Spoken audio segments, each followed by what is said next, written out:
The Universalists are at it again and are suppressing this channel. And the only way to stop them is to spread our message across all social media platforms. You need to like, subscribe, talk about this channel wherever you go. Only by using their tactics and agenda against them can we defeat them once and for all. So do your part today. Ah! Well, they knew it wasn't going to be that good, too, it looks like. I am Mecca. Who are you? Why are you here? I'm Rob off camera. We watched Shazam. Yes, we did. Yeah. Y'all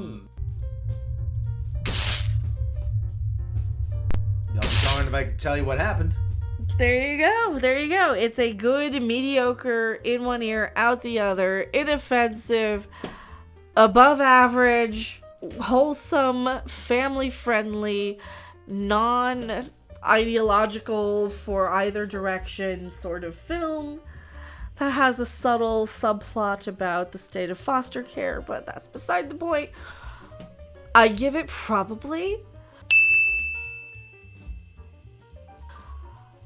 a 6 out of 10. Rob, what do you give it? I give it about 2.5 Chewbacca's, maybe 2. Out of what? Out of 6. Okay. Fury of the Gods director David F. Sandberg concedes he's not surprised by the underwhelming early returns for the DC superhero film.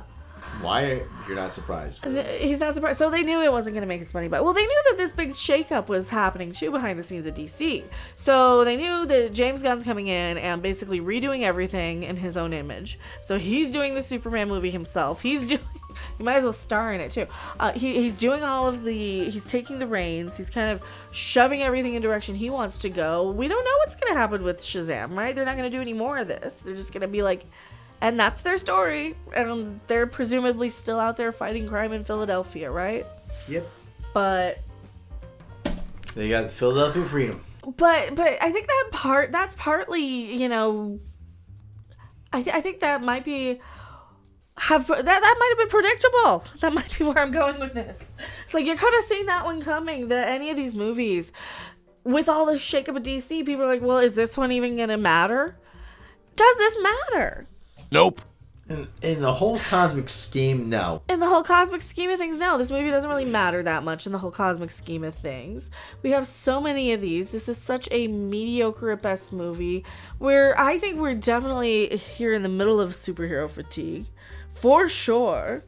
For sure. Well, it's not only that. The superhero movies are getting worse, too. Or they're getting just mediocre at best, I think.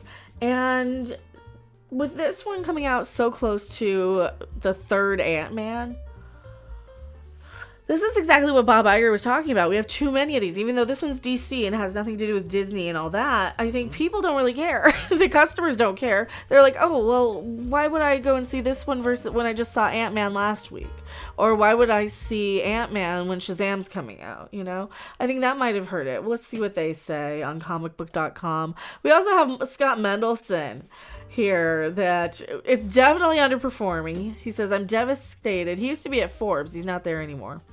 Devastated, I tell you, about Shazam, Fury of the Gods, partly because I think his commercial failure can be partly pinned on the disingenuous outside forces and improbable circumstances.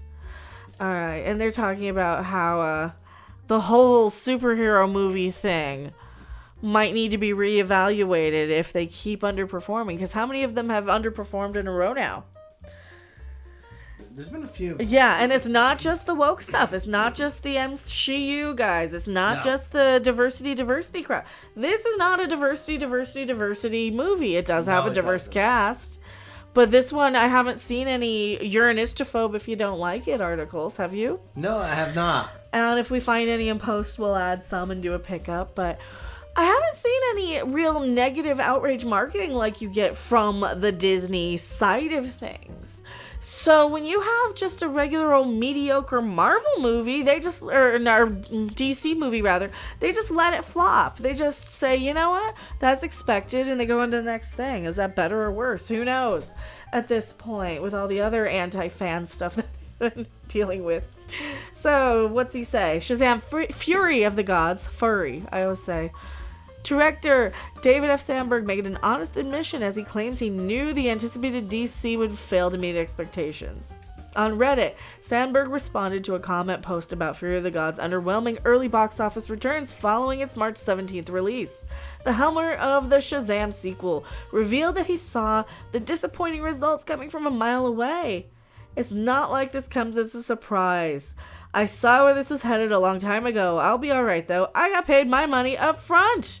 Oh, is that because remember when a lot of people started suing Warner?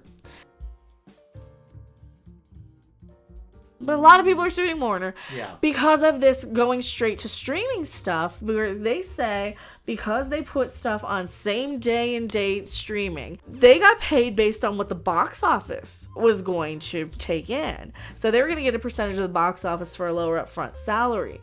This guy saw that coming and he said, no, give me my money up front. We have no idea what the box office is going to be.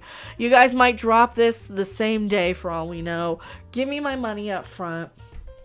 So here we go. Sandberg's upfront quip comes after reports surfaced that Fury of the Gods grossed $30 million at the box office. The figure not only fell below initial domestic projections of $35 million, but is also far less than what Shazam, which premiered in 2019, earned in ticket sales $53 million. Well, the sequel's always going to do a little worse, isn't it? Yeah, I mean, That means, no, sometimes it doesn't, but there are occasions where it doesn't. That's true. The Fury of the Gods opening ranked 44% less than its predecessor. That's actually pretty big. Yeah. There were signs before Fury of the Gods made its theatrical premiere that it would struggle to garner success that Shazam enjoyed. For one, the early reviews were mixed at best, with some critics saying it was devoid of intrigue and lacked punch with its storytelling. Initially, there were rumors of DC Studios CEO executive James Gunn adding scenes, as well as major reshoots taking place after he and Peter Safran took over the studio last October. Though Sandberg denied these claims. Currently, Fury of the Gods boasts a 54% critical rating on Rotten Tomatoes,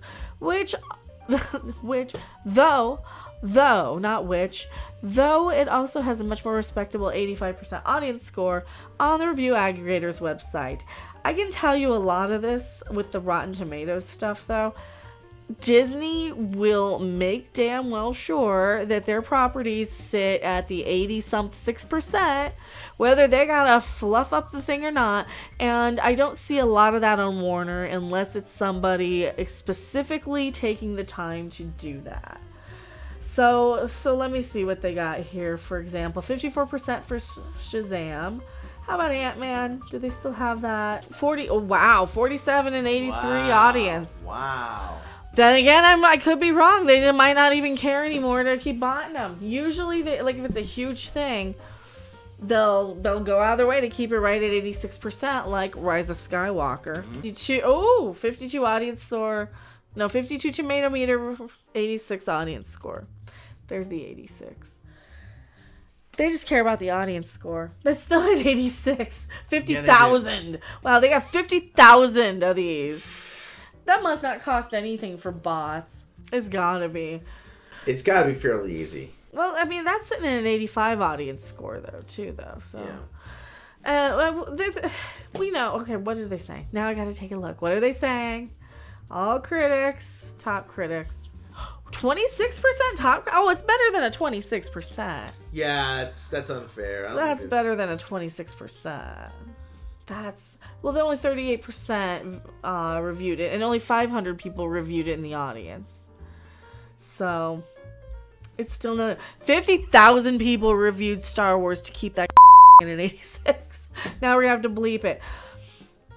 That's surprising. That's really surprising. All right, so what do some of the critics say? Let's see. In a drama that's dumb and unaware, buffed up makeover seems like an insult to the same inadequate outsiders and weedy minorities the film pretends to champion. Weedy minorities? Mm-hmm. Really? You say it's stoner humor. It kind of is, I guess. I laughed. Fortunately, the new sequel proves an adage. Lightning doesn't strike twice.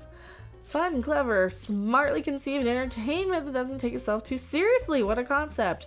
Everything that worked in the original works less well in the so-so sequel. That's probably fair. Love it. Wait till the end. Unexpected movie that left me wanting to watch more. Really? Yeah. Holy cow. Meh, too cheesy, skip it. Loved it. Lots of action, plus the family theme. Enjoyable, family-esque. Okay, so it's going family. A solid sequel to the first one. I went in with low expectations, but they were met. I don't think it's a 5. I think we're getting a lot of fake positives. Fun movie. Taste the rainbow. Contract the rainbow. Fortunately, this one doesn't hit the mark. The family stuff in comedy is good at times, but most of it's just not good at all. Visuals are mostly bad. Nothing really impressive here. This movie is phenomenal. Much better than the first one. Kept me on the edge of my seat the whole time. Would definitely recommend it. It was worth my time. I fell asleep. It was boring. Funny, entertaining, a most enjoyable experience. Starts weak, but gets better as it goes. Actually, it starts okay, and then kind of flutters in the middle. It's like a mattress. It's kind of dipping in the middle. You need to replace. The mattress that's kind of warm. You need to flip the mattress, I think. The movie starts weak, gets better. Enjoy the movie. Yeah, turn your movie over. It kind of needs to. You need to flip him every 6 months. That's my review of Shazam. Turn it over, and you need to flip it every 6 months. It's okay. June 1st. I'm going back to my live chat. Don't you go anywhere. Bye. Thanks for watching. If you liked it, make sure to hit that like button. And if you want to see more, don't forget to subscribe. See you in the next video. Bye! Taste the rainbow.